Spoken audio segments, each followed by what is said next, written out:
Hello and welcome to yet another episode of What to Pick.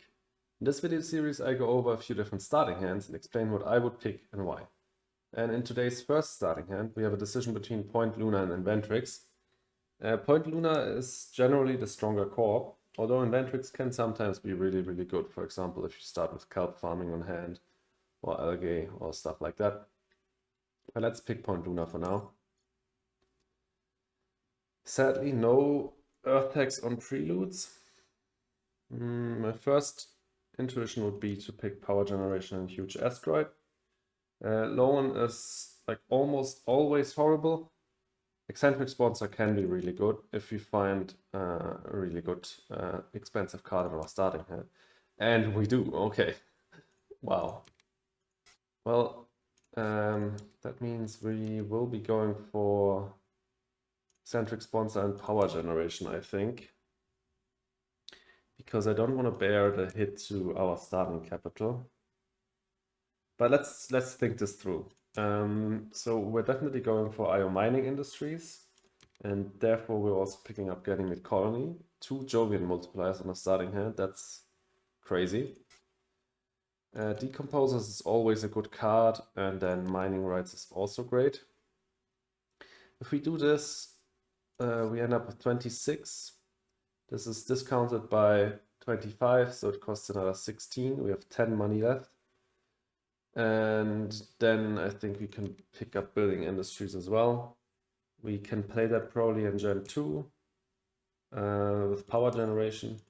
So we pick up more titanium prot with mining rights and then steel prot with building industries. Without building industries, I would have been inclined to get some steel prot with mining rights, because we already get 2 titanium prot with IO mining industries, and other than our Point Luna ability, we don't have any card draw. So finding enough space tags can be difficult then, but with building industries on hand, we already are settled for steel prot, or we are set for steel prot, so we can get more titanium prot with mining rights, I think.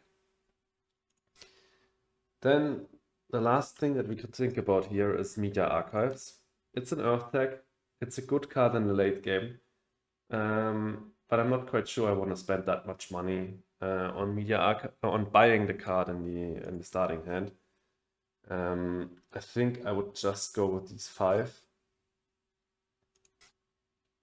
because our MC prot will be boosted by 2, but that's not that much, and all of our other prot is in form of minerals, and that doesn't help with playing Media Archives. So I think this is a pretty clear pick for Point Luna. I don't see any reason to pick Inventrix, because the only cards with global requirements are Cloud Seeding, which I wouldn't almost never pick on the starting hand, because it's just unplayable if the opponent doesn't develop Heat Prot, and it's also not such a great card because it has no tags. Then Decomposers, but we're not in a hurry to play that because we don't have any green tags on hand anyways. And then Permafrost Extraction, which I wouldn't pick up because we don't have any Heat Prot. So no reason for me to pick up Inventrix. You could say let's pick it up for the card draw that you get. You get 3 cards for free with Inventrix to find more Jovian tags. But you also get 1 card for free with Point Luna, and then you have the potential of continuous card draw with that comp.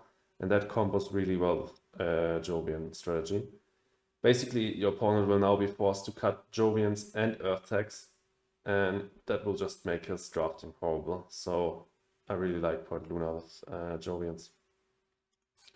So yeah, that's basically what I would pick. And I think it's a pretty good starting hand. So let's move on to the next one. All right, hand number 2, and it's a decision between Celestic and Teractor. Teractor, generally one of the strongest corps in the game, same as Point Luna on the hand before. Celestic, very specific. If you have a really good floater card, you can decide to go for Celestic. But let's pick Teractor for now. Lone again, and again I would advise you not to pick that. This time we're playing on Hellas, by the way. Last hand was on Tharsis, but that didn't really influence our decision. Here, that hand from that first hand would have been great with both of the Jovian tags for Rim Settler. Supply drop is the best prelude on this starting hand. It's just great. Of course, it's a bit overkill with Teractor because you already have incredibly high starting capital, but still it's a pretty good prelude.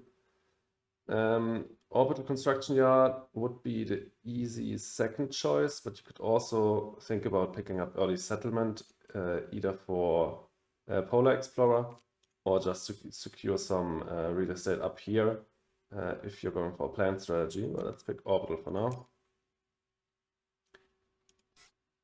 All right, so we have the potential to go for Super Director with Earth Office, and we also have a quiet company to follow that up. We have Marsu, one of the best cards in the game. Incredible card just for semi-continuous card draw. And then Moss is a good card. Hand is kind of dead. Other than that, I mean, we can definitely pick up the Deuterium Export plus Building Industries and play this first gen, get Building Industries down gen 2. I honestly don't think that Deuterium Export is enough to pick Celestic here. You could like pick Celestic also with these two and go for basically the same starting hand. Earth Office, of course, is always great, not only with Director. And then try to push for Hoverlord. You play Deuterium Export Gen 1, put a floater on it, remove it, play Building Industries, and afterwards you spend a few gens to put floaters on here and get Hoverlord. That's definitely something you can do. But I think Teractor is just stronger. Of course, the only problem is that you don't really have a clear milestone to go for. For Diversifier, we have an Earth tech, a Space tech, Science tech, a Building tech. That's 4 techs already. Then you have a Power tech and the Venus tech. You're at 6. With the Plan tech, you would be at 7. But of course, this takes a while to get down.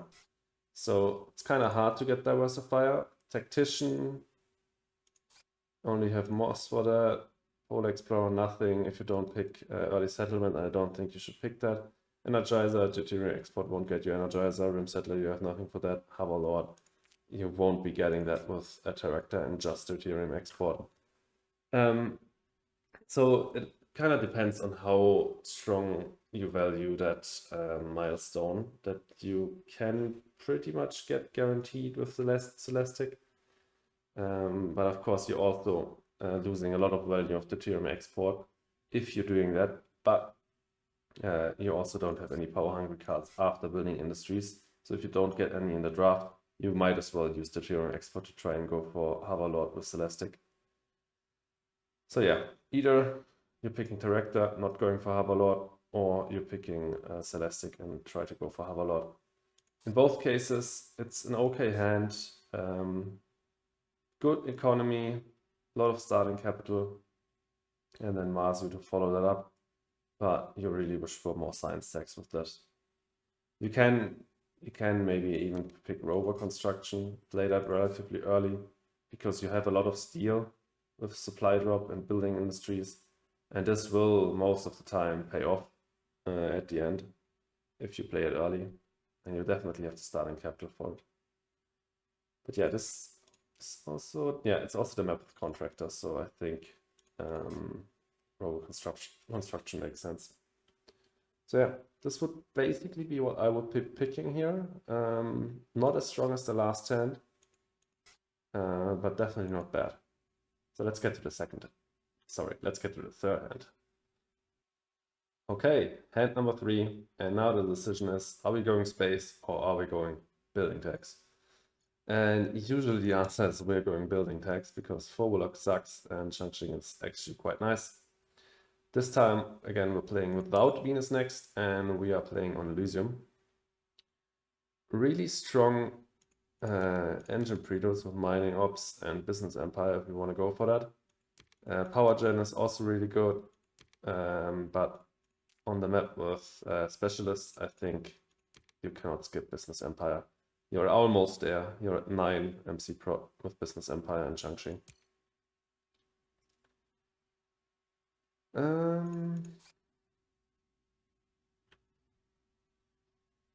Interesting starting hand. You can pick House Printing and Fuel Factory with Cheung discounted, and we have Steel Prod anyways to get these down.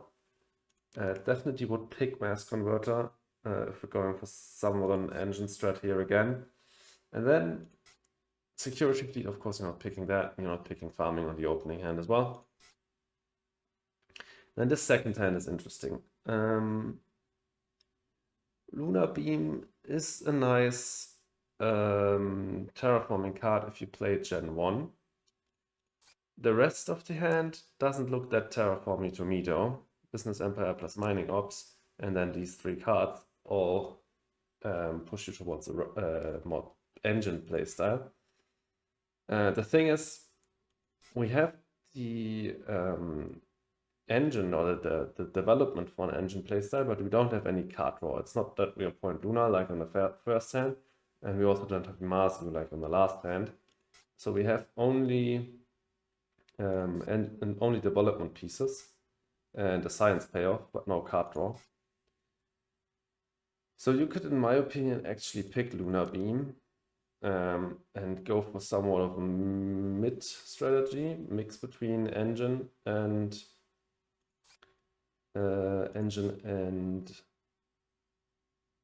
terraforming. The thing is, you want to secure Specialist before you play that. So Business Empire plus Mining Ops here. And you also pick Artificial Photosynthesis. So you played this Gen 1, follow that up with Fuel Factory, and that will get you to 10 MC Prod. You immediately claim Specialist, and afterwards you can play Lunar Beam. The question is, do we have enough money for that? So we start with 44 minus 6 is 38, and then we have 8 worth of steel. That's 46. 46 minus 15 is 31. Play this, you have 19 left. 19 minus... Ah, damn. We can't spend all of our steel on Fuel Factory. So this minus 21, 6 from Business Empire and 15 from here, is 23. 23 minus... No, you don't have enough to play Lunar Beam Gen 1. Then I think we should skip it. Gen 2, it has already lost a lot of value.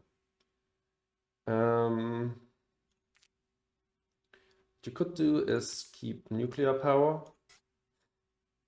It's another discounted building tech. You can actually just push heat with your power prod, because after playing Artificial, Nuke Power and Fuel Factory, you will have 4 power prod. And that's pretty good for pushing heat. Don't think we want to pick up methane from Titan. We have no way of increasing the oxygen early on, and then this will remain in our hand for too long. Lunar Beam, we just noticed we cannot play this in Gen 1 because it would hinder us from picking up Specialist. Trees, I think we have too little heat prod to really pick up trees on a starting hand. Same goes for farming, and then Security Fleet is just ass. So I think these 5 cards, you try to get everything besides Mass Converter down Gen 1 and go for somewhat of a mid-game strategy. You have a lot of engine potential, and then you also have Nuke Power plus the remaining power from Artificial to push heat a little bit, and then you hope to find card draw or more rush pieces. So yeah, this is basically what I would pick. There's no way you're picking Phobolog here. The only playable space tag is Security Fleet, which is absolutely atrocious. You cannot get methane from Titan down Gen 1, so yeah. Phobolog is completely dead. And yeah, that way with Cheung, you're getting a Specialist for free, Gen 1. So yeah, it's an okay starting hand. Good development, but no card draw. We'll need to find something like that. But yeah. I hope you enjoyed this episode of What to Pick. If you did, please leave a like and consider subscribing. Also let me know in the comments what you would have decided on these starting hands. And yeah, I hope we'll see you in the next video. Have a good one.